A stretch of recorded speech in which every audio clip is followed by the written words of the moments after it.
Ainsi, sur son Instagram, Mostafa Mohamed a expliqué « Je ne suis pas à l'aise avec l'idée de m'exprimer publiquement, mais je ressens aujourd'hui le besoin de clarifier ma démarche. Certaines valeurs liées à mes origines et à ma foi rendent ma participation difficile. Ce choix est personnel.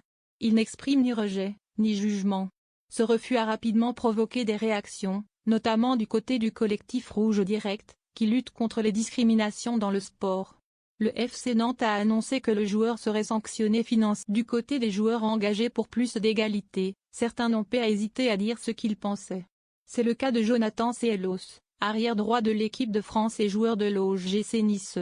Dans une interview à l'équipe, il s'est confié sur le climat dans les vestiaires. « J'ai commencé à côtoyer des personnes homosexuelles vers 19-20 ans. Ça ne m'a jamais dérangé, ça ne change rien à la relation que j'ai avec quelqu'un. » Mais le défenseur reconnaît aussi que dans le foot, le sujet reste sensible, c'est mal vu. Certains joueurs ne veulent même pas entendre parler d'homosexualité. Ils se disent, si j'accepte, on va penser que une pression sociale, des jugements implicites. Tout cela rend très compliqué le fait de faire son coming out dans le milieu du football. Jonathan Klaus le regrette, tout en pointant un vrai blocage dans les mentalités. Certains diraient, je le respecte, je lui dis bonjour et au revoir, mais à part ça, je ne lui parle pas. En réalité, très peu de footballeurs ont osé révéler leur homosexualité. Et ceux qui le feraient craignent les répercussions, sur leur image ou dans leur vestiaire. D'ailleurs, Jonathan Klaus l'avoue lui-même, je ne sais même pas si j'ai joué avec des joueurs gays. Personne ne l'a jamais dit. Pour lui, le problème est plus large.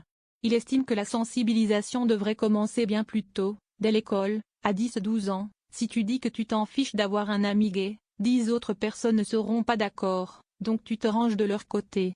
Selon lui, chez les pros, il est déjà trop tard pour changer les mentalités en profondeur. Le monde du foot, pour beaucoup, c'est encore un homme avec une femme, point. C'est dur de faire sur le terrain, les actions comme celle de la LFP sont importantes.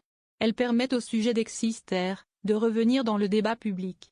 Mais elles montrent aussi à quel point les blocages restent forts, même en 2025.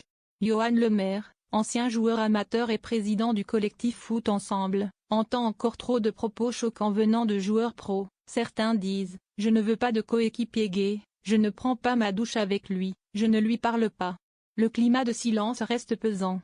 Et même si certains, comme Jonathan Klaus, prennent la parole pour faire évoluer les choses, le chemin semble en... D'ailleurs, même dans le milieu de la chanson, l'homophobie reste bien présente.